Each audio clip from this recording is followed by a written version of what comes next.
All right, so Tom Brady does something today that he has never done in a blowout victory over the Dolphins. The Rays are in a tight battle with the Red Sox in the ALDS. Down goes Bama. We have a surprise you can't fix, stupid, and so much more. It is the CMB DT tonight, although we might see Pooh Bear here in a little bit. We're back to being live, so bring your A game into the comments. This is the main event. And I have no idea where the bumper is. Oh, man. Hold on, I got it.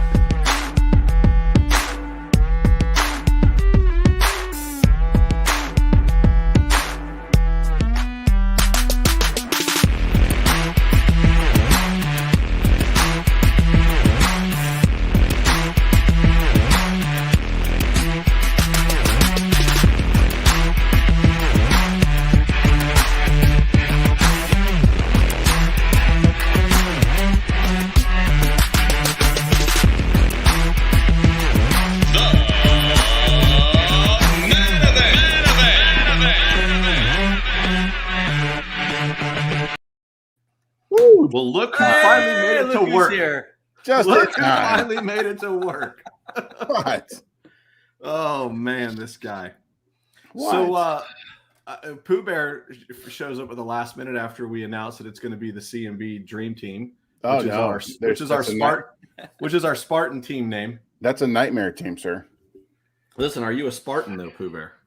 No. That involves why pay money to exercise? I believe he is a Spartan videographer, though. So, hey, listen, this show will probably lack some stats because TSG, the stat guy, is out today.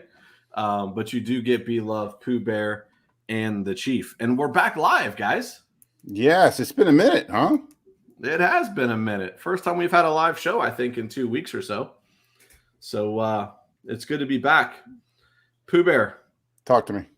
Did you get a chance to see any of the Tampa Bay Buccaneers victory today? Oh, I saw none of it. So, did you tell them where I was? I was in St. Augustine. Hey, the Rays just got a run. Oh, thank God they need it. They're in trouble. Legitimately, at 2 o'clock is when we left the Fountain. Hey, Wander Franco, that was Franco. The rookie goes yard to put us up within a run. Sorry to cut you off there, Pooh. No, that's good. I was listening to both. And Austin Meadows is standing on second base right now after he hit a double.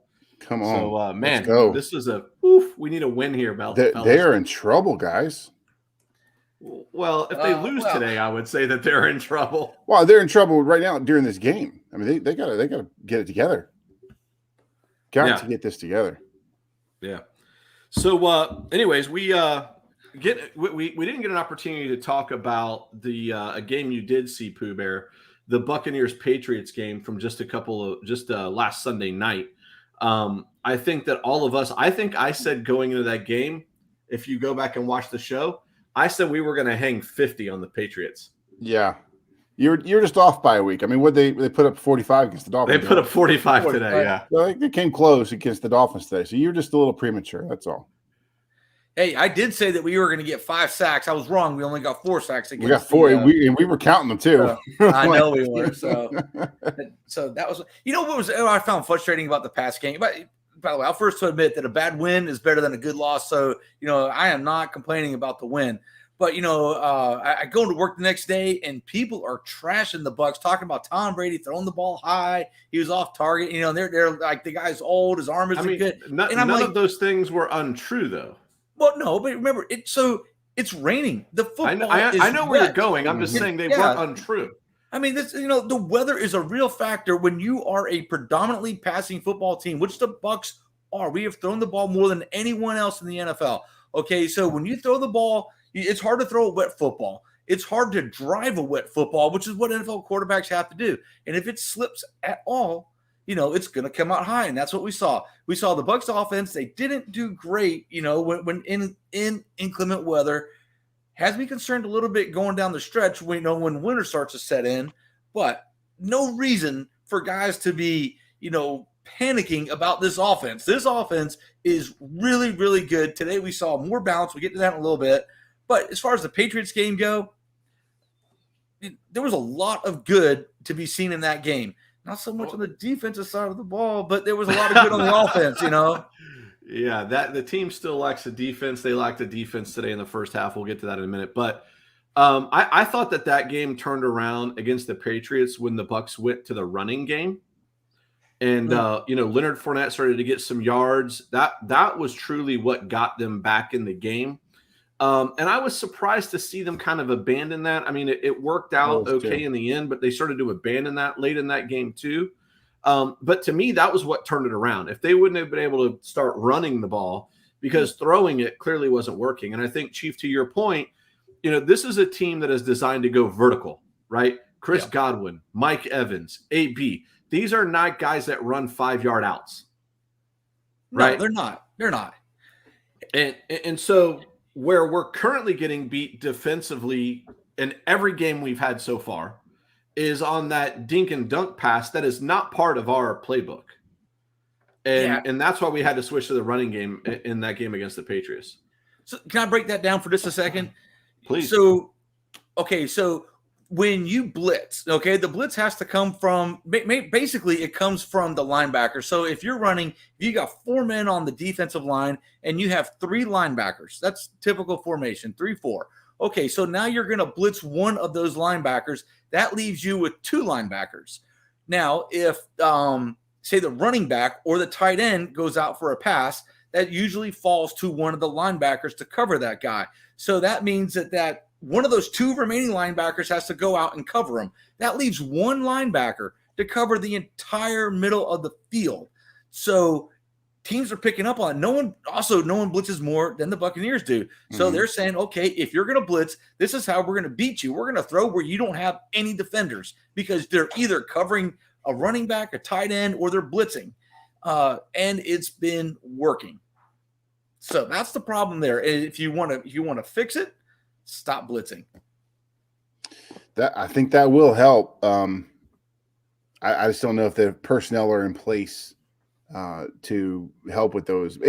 But every team does it. Every team has that kind of West Coast. We used, 20 years ago, they call it the West Coast offense, is what you guys are describing. And every team kind of struggled with it because it is effective, especially when you use it against the blitz. If the quarterback can recognize that the blitz is imminent and audible out of it into a swing pass or a short down pass, that is a very effective tool. But I agree with the bad weather against the Patriots. Running should have been the priority. They really weren't stopping the run. It seemed like after they got, there was like a couple priorities. 1, win the game. 2, get Tom to the record of all-time passing yards, which was going to happen. They did that on the first drive. So now you've got nothing to do but to just to beat them into oblivion. Run the ball. Yeah, run. By the way, the Buccaneers did something that's only been done 4 times in the modern football era, and that is that they held an entire football team to negative running yards last week against the Patriots. They had a grand total of -1 yards. And again today, would stop the Dolphins with the. Remember, the Dolphins didn't even try to run against us, really. No. So the defense is stopping the run. The problem is people are just not running against us. So it doesn't really matter if you've got the world's greatest run defense if no one's going to run on you. Right. Yeah, well, even Tony Romo and all of his infinite wisdom today, the pregame, the pregame right before the game started versus Dolphins, he said, "Hey, my keys to the game is that the Dolphins need to pass on the first 20 downs," and they almost did pass on the first 20 downs. And in fact, their very first play, screen pass, for like 8 yards. And I mean, that is how teams are trying to beat us right now. Is we cannot defend that 2-3 yard pass or the screen pass. I mean, we're seeing teams get 8 yards on throws that were 2 yards behind the line of scrimmage, on a pretty regular basis. But with that said, I felt like in the second half of this game against the Dolphins, somehow we started finding a way to break that up. But I mean, even this game was not undecided in the first half. It was still somewhat close.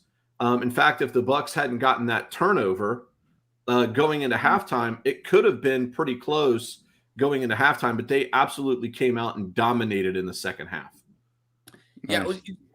Going back to last week's games real quick here, the Bucs did something that was pretty unclassy right before the beginning of the game, and that's that they all met on the 50-yard line of the Patriots, and they stood on their logo. They stood on the Patriots logo, and you know what? Not only is it unclassy, but you know what it did? It fired them up. It got the Patriots team. It just pissed them off, is what it did. I mean, why would you do that? Don't stir up. Don't beat up the hornet's nest. It's now you're going to take a team that's maybe kind of an average team, and you just pump them full of that anger and that hate. And sometimes that really works on the football field, and it worked against us. And they were playing like that. They were playing like, hey, you're going to stand on our logo on our 50-yard line. We're going to make you pay for it. So don't do that. It's unclassy, and it really does energize the other team. Today, by the way, in the second half, they did slow down the blitz. So, we have the personnel to get there, and we have Ndamukong Suh. JPP was back in the lineup today. Mm-hmm. He did play today.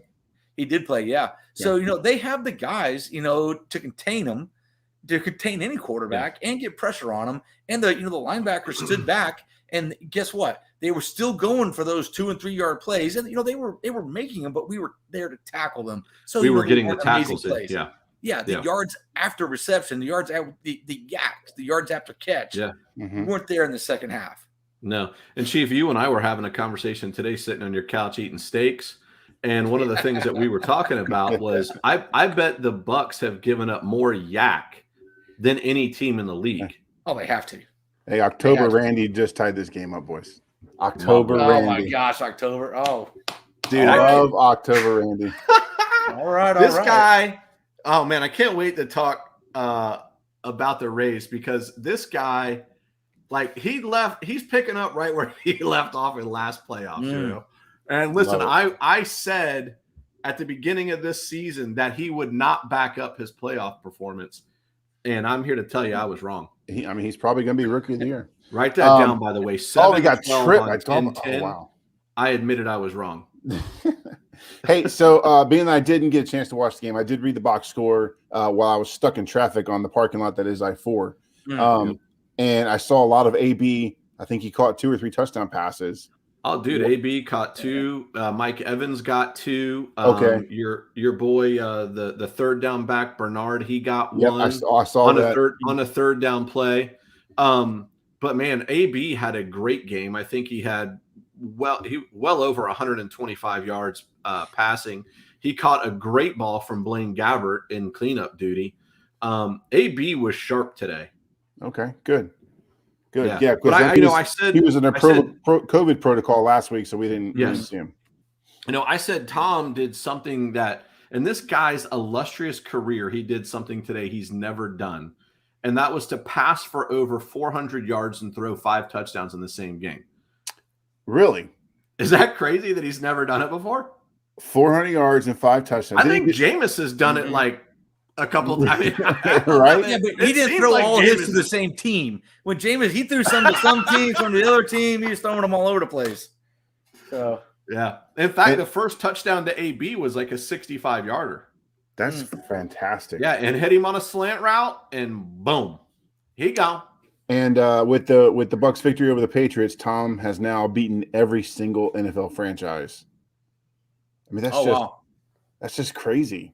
I love, one of my favorite parts about, obviously I like watching Buccaneers and watching the Buccaneers win, but when the stats and the benchmarks come out after a game and you start hearing these things like we just talked about, Tom has never done this or that, under 40 degrees, yada, yada, yada, yada. I just love hearing these little milestones that we keep hearing about Tom Brady. They're amazing. If there's anything good about Gronk not being in the game, it's that it forces Tom to find other receivers. We sit there and we talk about how loaded this team is with options, but yet we constantly see Mike Evans, Gronk, maybe a little Antonio Brown. It was really good for me to see Chris Godwin in the game today. I mean, he had they had some plays specifically designed for him, and they all worked for the most part. We even saw Tyler Johnson really come up with some clutch passes. He got later in the game. So if there's something about Gronk not being there, it does force Tom to find some of these other receivers that we have. That's good. Good to hear. You know, and again, Fournette was a force today. I think he had over 100 yards of total offense between rushing and catching. But I mean, he was running, you know, in fact, I would have told you they were running the ball well, you know, and at that point you're like, you know, in the second half, they were also throwing the ball really well, but going in at the end of the first half, they were running the ball really well. I mean, really, it got to a point in the game where the Dolphins couldn't stop either the run, you know, or the pass. Yeah. But, you know, they looked good on all sides. It's good. So did y'all see what was in that bag that Tom Brady had next to him on the bench? Did y'all see what was going on there? It was ice. Tom Brady's icing his throwing hand, by the way. So he hit it on a helmet in the second quarter, I believe. He hit it on someone's helmet, and he's icing his hand the rest of the game. So when the game was in hand, it was 38-14, something along those lines, 38, exactly where it was. Anyway, I said, take him out. At the beginning of the fourth quarter, take him out of the game. We don't need any further injury to happen to him. Let's bring Blaine Gabbert in. They did bring him in, you know, about halfway through the fourth quarter. I'm not sure what the reason was for leaving him in, but I can think of a million good reasons to pull him out and only one, and that's just for stats, you know, to leave him in at that point. I really felt for me, I would rather seen, you know, Tom get maybe 370 yards throwing and 4 TDs as opposed to 5 TDs and 400 and some yards. No, that's going to be that's going to be a bit concerning with a short week. They play again on Thursday. So if Tom's hand is bruised or possibly even broken, heaven forbid. I don't think he did throw that last drive afterwards. Oh, okay. Yeah, well, on that, I was going to say he threw the rest of the game, but on that last drive was the drive he eclipsed 400 yards and got the 5th touchdown. Blaine Gabbert, Chief, only played the last series. And by the way, he had a great series. Really? He looked really good. I believe he was perfect in passing. He was 4 for 4. I'm not sure 40 or 50 yards, but at the end, they were on the 10-yard line and just kneeled on it. Yeah, that was a sportsman thing to do. But you're right. I believe that, you know, the Bucs could have scored again. I hope the Rays score again. Oh my gosh, we need it right now. Yeah, it was a sportsman. Right now, they got runners on first and second, and Zunino batting.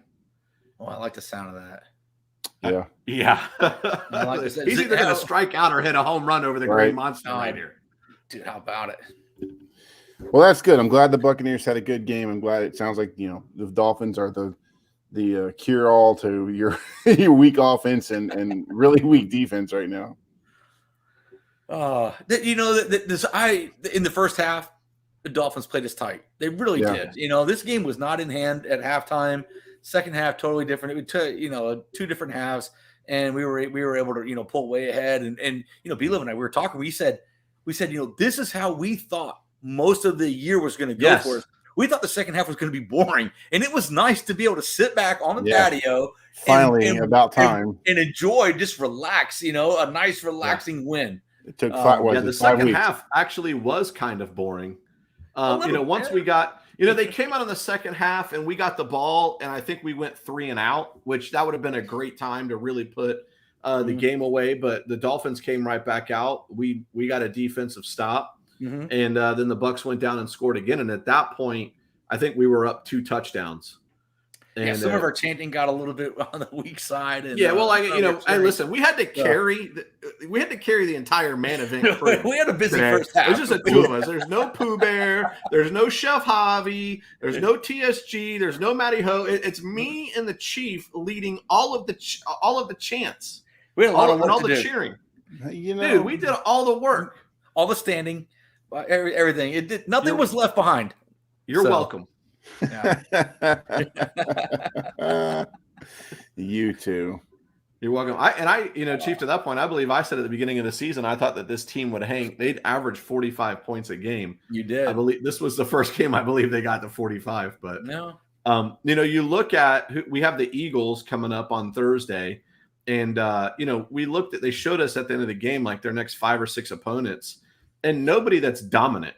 No, that's why we alluded to a couple of weeks ago after that Rams loss that this was going to be those first 3 games were a little tight because of the competition, and just every year when you come into a new season, you have that kind of uneasy feeling.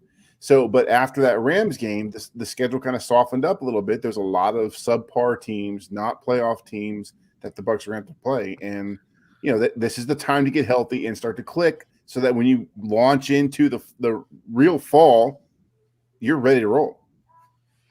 Zanino looking. Yeah. You're behind a little bit, huh? Oh, that's tough. What was the last comment I was going to make about the Bucs? Oh, I think that the wild cards we don't know of quite yet. We still have to play NOLA twice, and you just don't know which Jameis is going to show up. Right. No idea. Right. So they may be better than they actually look right now, although I believe they won today. They did. They beat Washington today. And I mean, the Panthers look pretty good.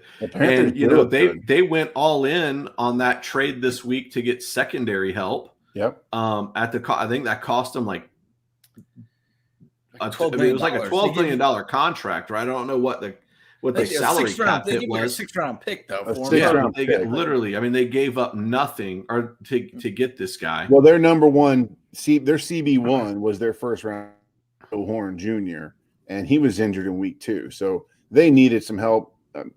Probably as much as the Bucs do, but he's not coming back. So whereas hopefully the Buccaneers are going to get some of these guys back. Sean Murphy, Dean played today. Dean played today, and I heard he had a pick. I was listening to the broadcast. It was off of a tip. Okay. Yeah, it was off of a tip. It wasn't the quarterback's fault, and it wasn't a spectacular play by Dean. It was just he was just in the right place at the right time. Sometimes that's all you need. That's the way the ball bounces, right? Mm-hmm. That's right. But I think that the Carolina Panthers, we also don't know. Although we've historically done pretty good shutting down Christian McCaffrey, right? Because their game with him is obviously going to be the run game, but they're also going to run those screens and those dump check down passes and things like that. So we'll see how we play them. Nice catch, Kiermaier. They just had a pop out to Kiermaier that this type hit is the one that's been falling for the past game and a half here for the Red Sox. But this is stressful, man. Kiermaier got to it and it's an out. So that's this is getting stressful here. 4-4, top of the 8th. It's rough. Bottom of the 8th. This is getting stressful. All right. Anything else to say about the Bucs game? All right, you guys want to talk a little fantasy football? Ooh, we're gonna get set up for that. We need this. I mean that. We're struggling here. I meant that, and we need this.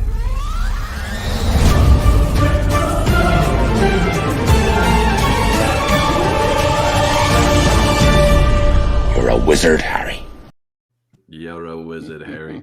All right, so Chief, what is the current status of the Man Event Survivor League?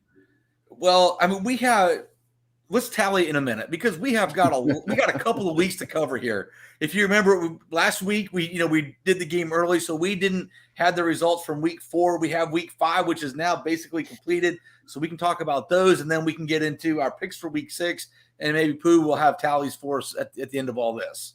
So can I start with week 4? Well, fire away. Let's go through week 4 real quick because I didn't get any of those games right. So we'll just breeze over this one. So, first game in week 4, we had the Seahawks and 49ers. Everybody picked the 49ers. Seahawks came from who knows where, and they won. So, no damage there. Nobody got points there. The next game that we had Panthers and the Cowboys. And somehow, blind squirrel, B-Love picks the Cowboys over the Panthers. He's the only one to get that right. So there's one to B-Love. And then the last game that we had was Colts at the Dolphins. And I remember saying something about Poober's going to pick the Dolphins because he's a Dolphins fan. And he didn't. He went with the Colts, and he was right. Everybody else went with the Dolphins. So the only 2 people who scored points this week in week 4 were B-Love and Poober. So did TSG go 0 for 2, or did he not pick that week? No, TSG went 0 for as well. He was right there with me. So, yeah. So unlucky he was trying there. to ride your coattails. That didn't work out so good for him. Okay, Week 5. Here we go. This is last week's games that we didn't know the results of because we went earlier. Here we go. Week 5. No, I'm sorry. These are today's games. These games happened today. Yeah. So right away, I'm back because it was the Broncos and Steelers. I'm the only one that picked the Steelers. So there we go. I'm back. I get a point there. And the Lions and Vikings. I went with the Lions because, as you remember, the guy from the Army, Zelensky. I'm like, okay, so that guy Zelensky wins again, man.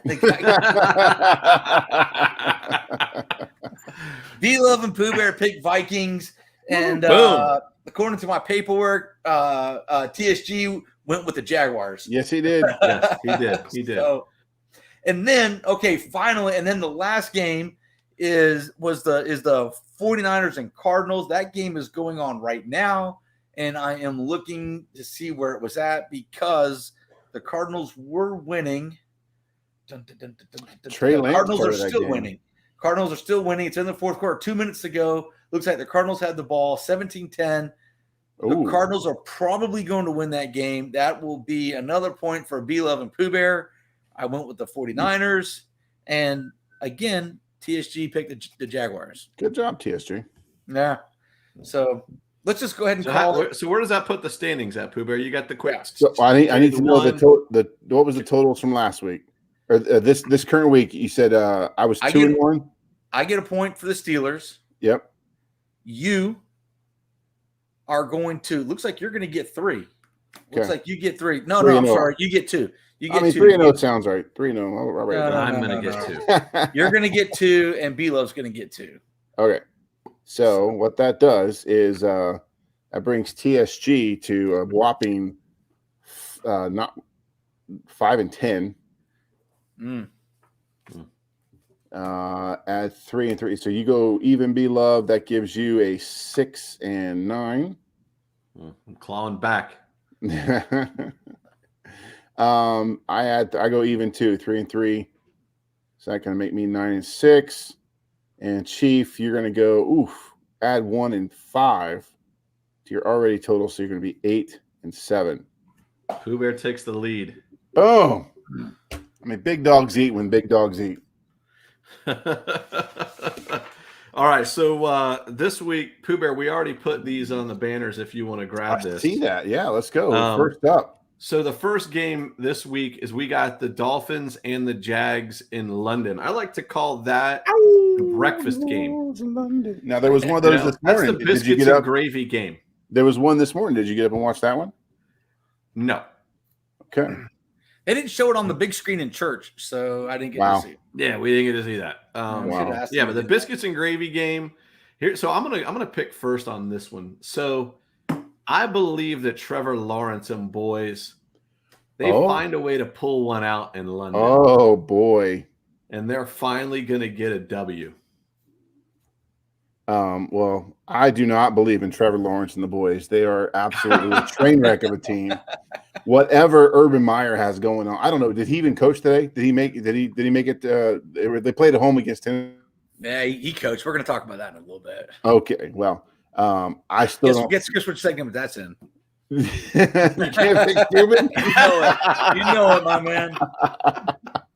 So I think that the Jacksonville Jaguars are just an abomination right now. I'm going to go with Miami. Pooh Bear goes with the Dolphins. That leaves me to pick. I'm going to go Jaguars. Ooh, all right. Hey, listen, and TSG gets the Jags too. Yep, because he loves the Jags. Yeah, by default, he gets the Jags. All right. Game 2, Packers at Bears. This is a battle of, in Chris Berman's words, the NFC Norris. The Norris division, the black and blue division. That's a check swing. He's out. Oh, my gosh. All right. So, Chief, who you got? I'm going Bears. I like the Bears on this one. The Bears. Yeah. All right. Have they? Well, I'm not gonna. So I'm going to go Green Bay. They're playing very well. Aaron Rodgers. That team started off again a train wreck. But they have turned it around. They have rallied behind Rodgers. They seem to know what they're doing. So I'm going Packers. Yeah. I'm going to go with the Packers too. For all the same reasons, Pooh Bear, that you're picking. I think that in week 1, Aaron Rodgers was embarrassed, and he's cleaned it up, and that team is starting to play pretty well. They've played in some tight games, but they've come through when it absolutely mattered. So I'm going to go with them. And I'm guessing TSG's got the Jags again. Yep. Yes, the Jags again. He's got the Jags here. Okay. That's amazing. So the third game is the Cardinals at the Browns. So what do we got? Kyler Murray versus is that the Baker Mayfields? Baker Mayfield experiment. Yep. Yeah. Pooh Bear, I'll let you go first this time. That was tough. That's in Cleveland. The Cardinals, they're probably going to remain undefeated after this defeat of the 49ers, the Fortiners. That does make them ripe for an upset, but man, they're playing so well. But the Browns I'm going to go with the Browns. I for no other reason than it's just time for the Cardinals to get upset. A little road trip might do it for them. The Browns are playing well. They're not exciting as a lot of people thought they were going to. They have a great run game going right now. So I'm going to go Browns. Yep. Chief, what about you? Man, so the Browns lose today to the Chargers, and the Chargers, I believe, are built a lot like the Cardinals, heavy on the passing. But the thing that I do like about the Browns is they put up 42 points today against the Chargers. At home, I feel that the Browns are going to win over the Cardinals. I think it's going to be close, but I'm going to go Browns. All right. I'm going against you guys on this one. I'm going to stick with the Cardinals. I'm going to ride the hot hand. Yeah. I can't argue. It's a toss-up. Yeah, I really feel it's a toss-up. So, and TSG, good luck with the Jags. No, I think he selected the Jets in this one. He's got the Jets on that one. He's got the Jets on this one? Yeah, he likes the Jets in that game. He's like, it's an AFC game. We'll go with the Jets. Oh, hey, we have some breaking news on the Survivor League. Oh, okay. Breaking news on Survivor League. Are you out? I'm not out. I'm in. Oh, I'm still in. So I'm the lone survivor, by the way, from the show. From the show. Wow. Yeah. So unlucky B Love. He went out last week with the. Well, I took a shot on New Orleans versus the Giants. I thought for sure that the Jameis that we know can play well would show up. And I don't know that he necessarily played bad, but at the end of the day, the Giants, even though they're literally walking into the orthopedic surgeon's office on a daily basis, somehow managed to beat the New Orleans Saints. But that's not my breaking news. My breaking news is that we are down to the final three. The final three teams. So we have Shitstorm. I'm not sure. He didn't make a pick this week. No pick made. Yeah. Unlucky. And then we had a no-name team that had picked the Raiders, and the Raiders have lost to the Bears today, so that bumps them out. And then we had the second no-name team who picked the Packers, squeaked through by the skin of their teeth with an overtime victory. So 3 left. This thing's coming down to it. Well, you've got the Cowboys going tonight. Oh, yeah, that's right. No, the Cowboys are winning. The Cowboys are winning 37-20. There's less than 2 minutes to go. So that should be okay. I should win that. I should be okay. So it'll be down to the 4. It'll be 4 teams left, and 3 teams. No, I've got 3 winners right now. I've got I see what you did there with the Buccaneers. And Jeremy Super's pick set, he is in, and my first 20 class pick set with the Packers is in. That's the no-name team. Yeah, that's those 3, and then yours. If you say I probably missed myself when I looked at it. Okay, so final 4. There you go. So breaking news, final 4. Coming down to it, but it still remains. You are the only main event employee in the league. Employee. Hey, what kind of benefits do we get? You get to show up late with no ramifications. And if you're on the TSG plan, apparently unlimited sick days. Yeah, what the heck? He's on plan C. Oh, man. All right. So moving on from football, we are like you can tell, like I keep looking over Pooh Bear. I know. You keep looking over. We're in the top of the 9th in game 3 of the ALDS. It's tied 1-1. I will tell you, let's just start with game 1 if we can.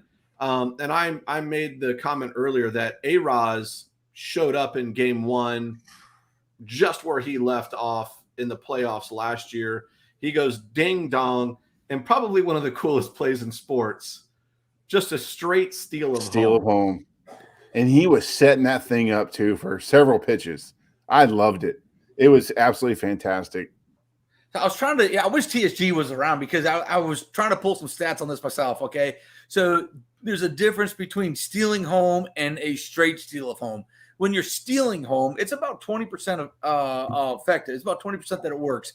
But that's because, it's a wild pitch or it's a pass ball, something like that. So essentially the ball is out of play. Right. The straight steal, the pitcher has the ball. The catcher is in position, but they weren't holding him on third. The third baseman was playing off, and Rosarena just took advantage of it. And he says, "I'm going to go," and he went, and it was fantastic. Well, they were in the shift, so that if you didn't see the play, the third baseman was actually playing kind of playing off, where the shortstop is, and then they had the shortstop rotated around onto the east side of second base to try to take away. Was it Brandon Lau or G-Man Chore? One of the lefties was up. I can't remember who it was. But there was a pitcher on that was a lefty pitcher, so he's got his back to third base, so he can't see a Rosarena real well. And he's got a bit of a long windup. He's got a pause at the top. Yeah. So it was very advantageous for Rosarena. He had been apparently in the post-game press conference, Kevin Cash said he had been begging him all season. He said, let me go, let me go, let me go. He said, Verde, Verde, Verde, green light, green light. Finally, they gave him the Verde light and let him go, and he took it, man. It was just, like you said, one of the most exciting plays in baseball. Yeah. Well, I got to tell you, after that start, right, we hold them scoreless, shutout in the first game. Like, it sure looked like, and we, by the way, we've beat up on Boston plenty during the regular season. Right. It sure looked like this was going to be an easy series. And then we run into game 2. And I think we're all feeling confident about game 2. Boz, although he hasn't been up very long, is pitching lights out. By the way, I didn't have any problems with the way he pitched in game 2. Yet the guy only lasts 2 innings. Right. How did you guys feel about seeing him pulled after just 2 1/3? So what on the radio broadcast on my drive back here, they were talking about how it seems like right now, ever since that first or second inning against the Rays in game 2, that they know what's coming. And it was very reminiscent of the Astros series when the Rays were swept, when they had Glasnow was apparently tipping his pitches. Almost like there's some inside information or a tell or something. So that's what it seemed like. But then it kept morphing from batter to batter and from pitcher to pitcher. It didn't matter who was up, who was pitching. Things were just dropping. So I don't know what the answer is. I don't know why this is happening, but it was. They seem to have stopped the bleeding now. Well, I mean, I believe he gave up 3 earned runs in that start in 2 1/3. Well, you don't want to ruin his confidence. He gave up the home. They pulled him after he gave up a homer. But it was early in the game, and the thing that's frustrating to me is like we had already knocked Cole out. Yeah, or Sale, right? Sale. I'm sorry. The toughest pitcher starting pitcher we're going to see Boston pull out the entire season. That guy's wrecked after an inning. Well, and that's what, you could have stretched Boz a little bit more. That's what they didn't want to do to Boz, was wreck him. He's only his third or fourth start. I mean, you can't ruin the kid's confidence with a poor outing in a divisional series. So your bullpen got you here. You know it's a strong pen. A lot of those guys hadn't had work yet. So go ahead and let Boz, come out with still feeling like he's competitive, and let the bullpen handle it. And they did for a while. That's when they hit the grand slam, right? Luplow hit the grand slam. That was still in the first inning. We were up 5-0 with a grand slam. I mean, you expect you're going to win that game. You score 5-6 runs, you should win that game. But then the hitting stopped, and that's pitching aside. That we can only control so much of the pitching, but the batting, that's all you. And we've been out hit this entire series so far. I mean, I don't know what the hits. We're getting 11-7 right today. Now, 11-7, but and we're going into the bottom of the 9th now. I can't take a walk off here. No, I mean that the Red Sox and where we're going with this is it's about the momentum shift. So you look at game 1, we shut them out in a 6-0 victory. By the way, you score 6 runs, you should win a game. Mm-hmm. And in game 2, we score 6, but we give up 14. Well, with the playoff, with the bullpen the Rays have, you're right. You should be able to win the game with a 6, but it's baseball. It happens. But it just seems stinking fishy how well the Red Sox are hitting all of a sudden, top to bottom, every single position. I think the backup catcher, not Hernandez.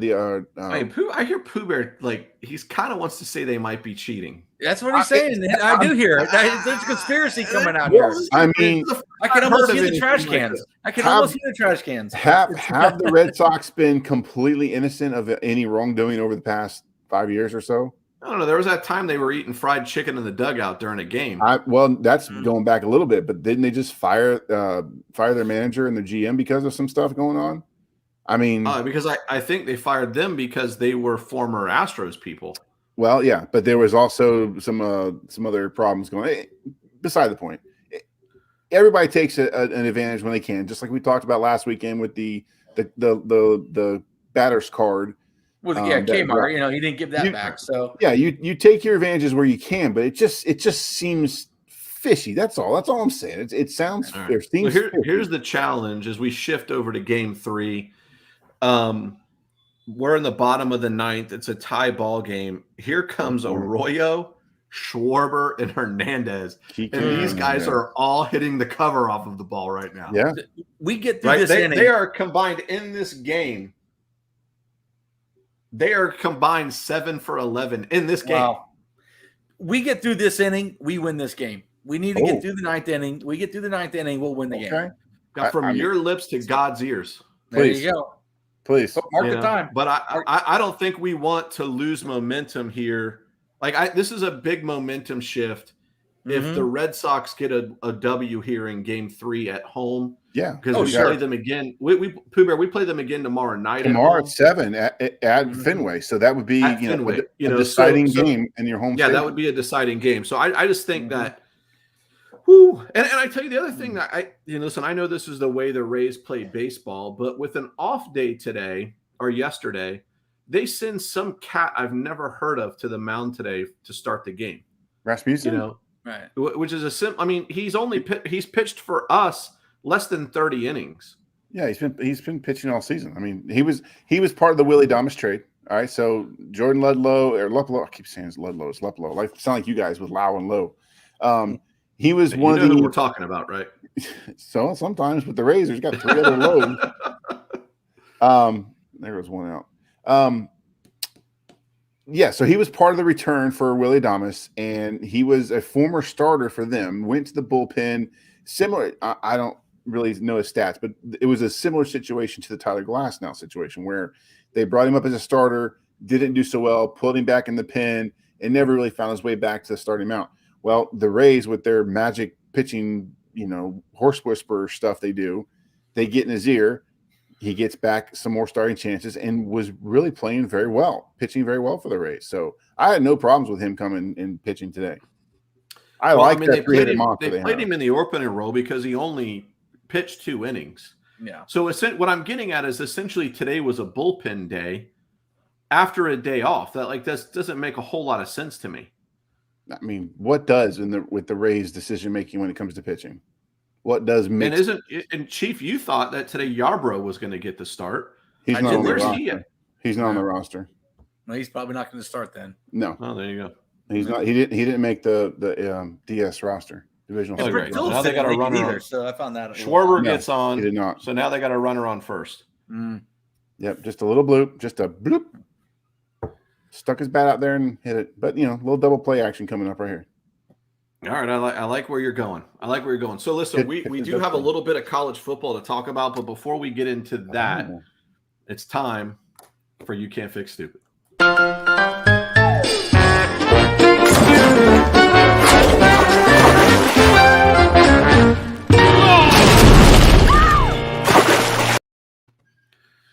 All right, Chief. What do you got for us this week? I'm actually kind of okay with this story because I am not the biggest Urban Meyer fan out there. Matter of fact, I'm not an Urban Meyer fan at all. So Urban Meyer, Jacksonville Jaguars head coach, they are 0-4. They lose Thursday night. They lose the Thursday night You game. did like Urban Meyer when the Gators won 2 national championships, right? I did like him, and then he made up, some silly story about it, and then he quit. Okay, so is that the same as like I hated Tom Brady until March of 2020? Pretty much. Okay. Pretty much. Okay. Just need to get some clarity on that. So here we go. So Urban Meyer doesn't fly home with his team after the loss on Thursday night, goes out to a bar and winds up getting essentially a lap dance from this 25-year-old hot blonde. And here's the crazy thing. Here's the stupid part to all this. Okay, you're Urban Meyer. You are there because they have recognized you. He's at the bar with some friends apparently, and he gets brought over to a table because they recognize him. They call him over. Well, they're not the only people that have recognized him. He was the head coach of Ohio State there for years. Everyone knows who he is, so people are filming him. They got the cameras going, and he's just like, come on, little girl, let's do this. I mean, she is half his age. And, well, there it is, out there for the entire world to see, Urban Meyer. I will say this, though. His wife is pretty classy. She took the high road with the whole thing, and at least publicly. So, go ahead, Pooh Bear. Well, there's a few other facts that weren't in there. And I'm not. One, he owns the restaurant. It's his restaurant. So, okay, do what you essentially, everyone in there absolutely does know who he is. There you go. Two, him, his wife, the grandkids, and several other family members. That just makes him even more you can't fix stupid. Oh, absolutely. Well, and this is why I'm going to tell you it may not be actually a stupid thing. This may all be known. This may all be normal Meyer household activity is what I'm getting at. The wife, the grandkids, several other family members were all there for dinner previously, like that early in the night. So this is like a restaurant with a bar attached to it. So they were all there having dinner, having a good time. Mrs. Meyer goes home with the grandkids and some other folks, and it starts doing grandma things, giving the kids baths and whatnot, while Urban stays and has drinks with some friends and other, I guess, family members possibly. So, no, I'm not so certain that Mrs. Meyer didn't know this was all happening or isn't a regular thing. To me, that's my thing. Are you suggesting that this was a publicity stunt of some sort? No, I'm suggesting they may have a very accommodating relationship for him to have other accommodating relationships. With 25-year-olds, Pooh Bear? Nah. Come on, man. Look, first of all, first things first, okay, let's get the business thing out of the way here. He has a responsibility to the Jacksonville Jaguars. They are 0-4. They have not won a game yet. His job is to fly home with the team and to get that team back on track, not to stay. I mean, he has essentially a mini camp that he's able to work with. I know that there's time off and all this stuff, the mandated time off with teams and stuff, but his job is to get his coaches together, figure out what's wrong, and fix it for Sunday's game. All right, Chief. We got out of the top of 10. We got out of the inning, so I need you to come through here. Get ready, man. So, okay. The second thing, I really doubt, Pooh Bear's theory about maybe an open relationship based on the statements that she's made. I don't know anything about them, but I hear some like church language coming out of her. Where she says, we're all sinners. That is definitely like Southern Baptist church talk, and which would not condone any type of open relationship. She's saying, what is she saying is, look, who doesn't make a mistake, right. And she's willing.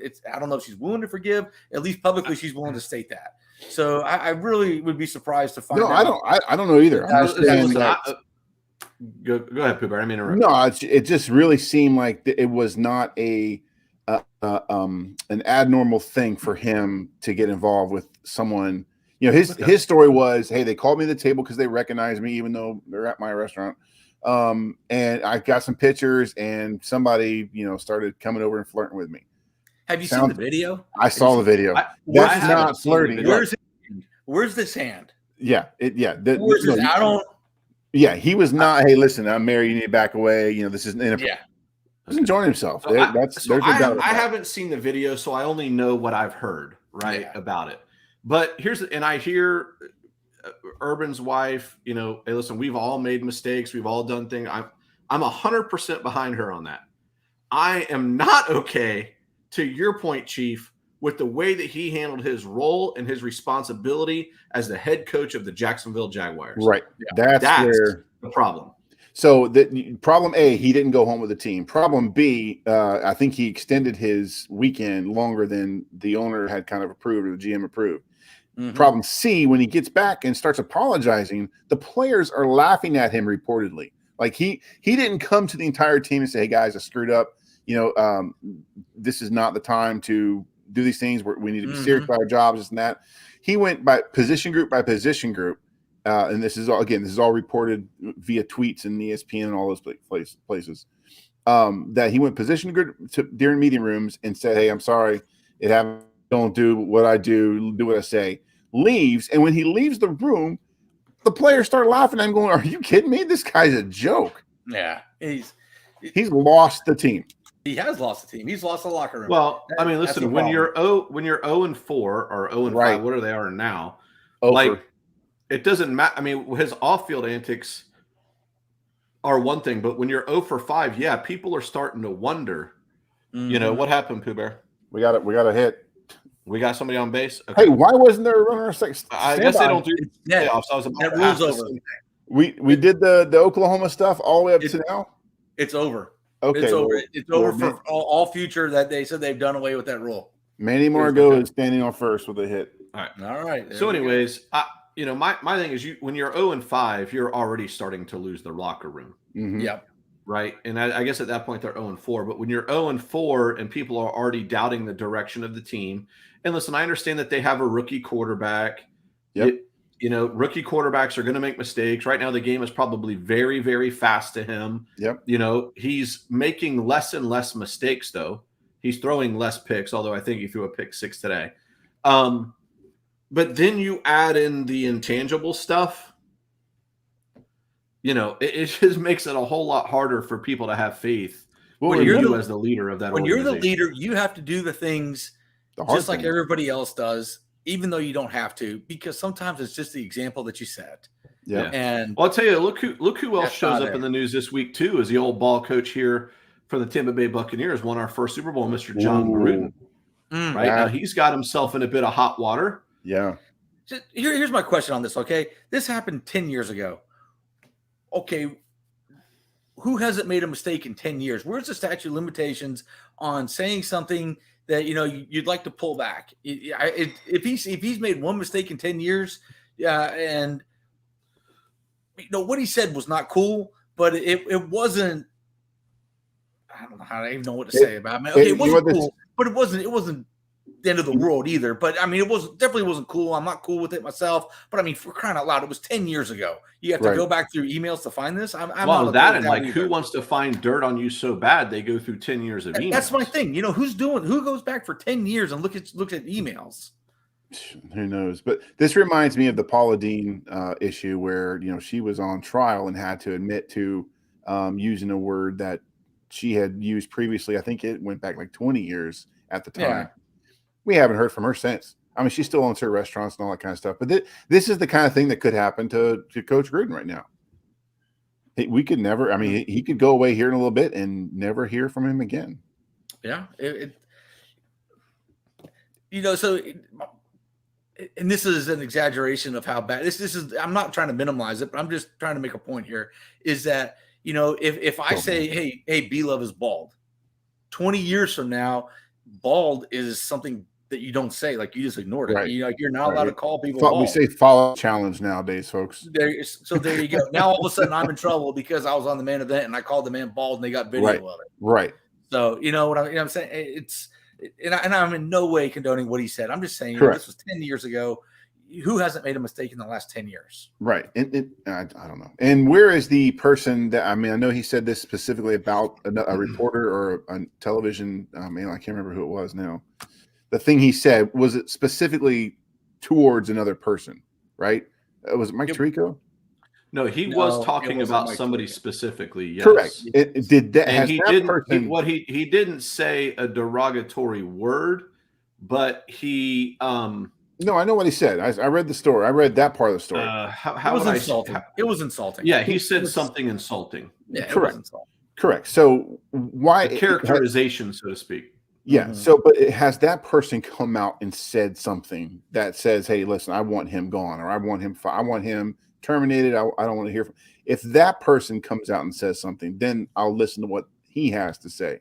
But for everyone else that says, "Oh, that you can't say that," you don't get the choice. It wasn't said about you. That's where I'm at. He insulted, like you just said, he insulted a very specific person. Mhm.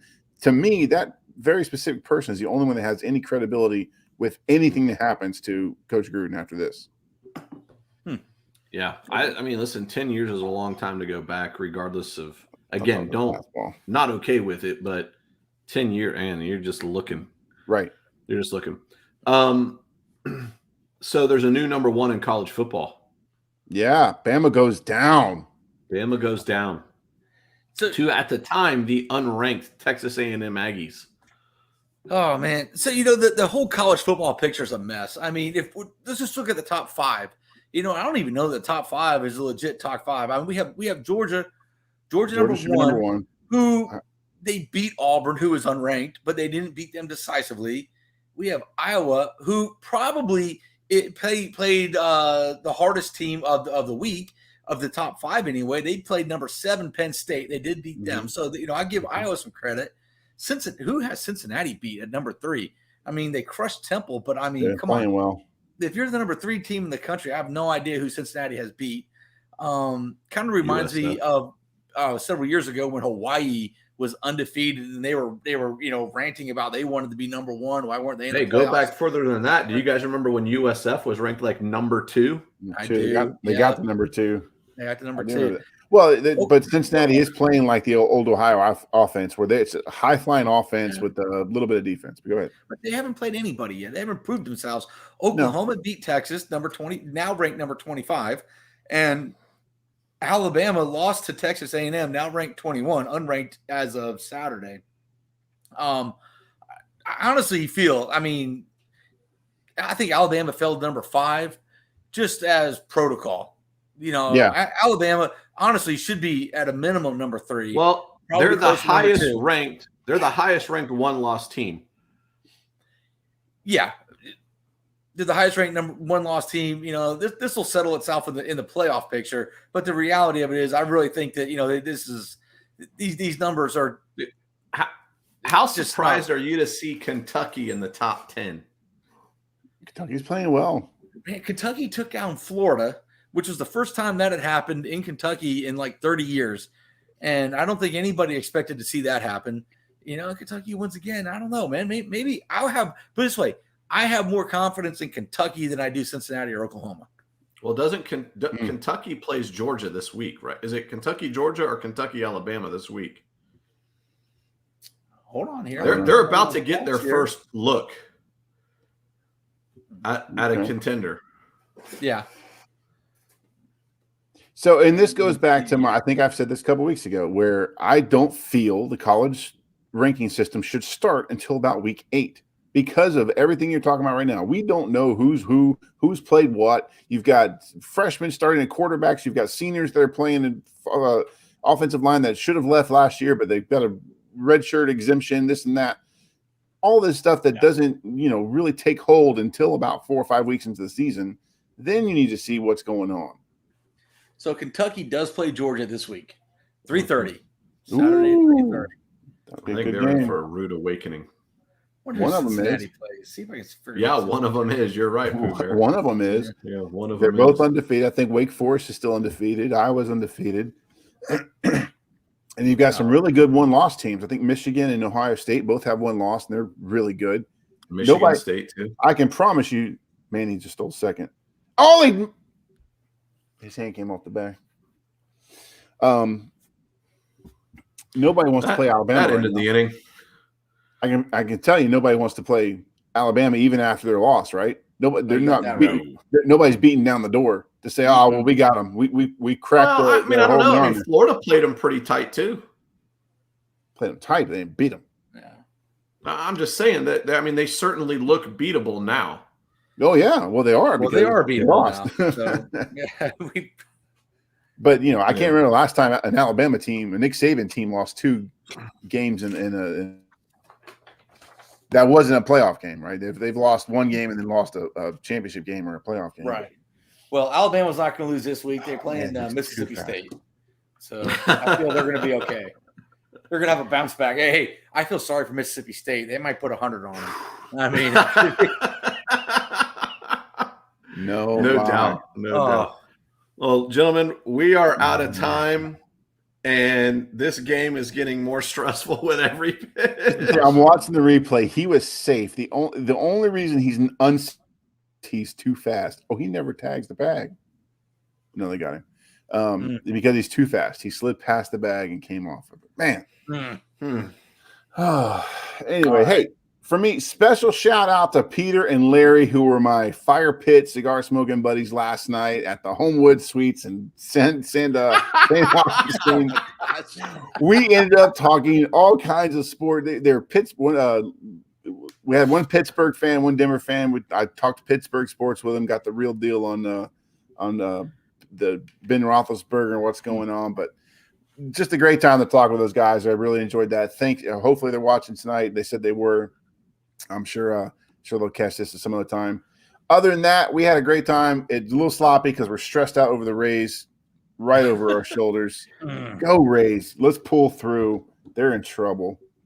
All right, thank you all for watching. We'll see you again next week. We'll be live at 7:00 on Sunday. Say good night, Chief. Good night.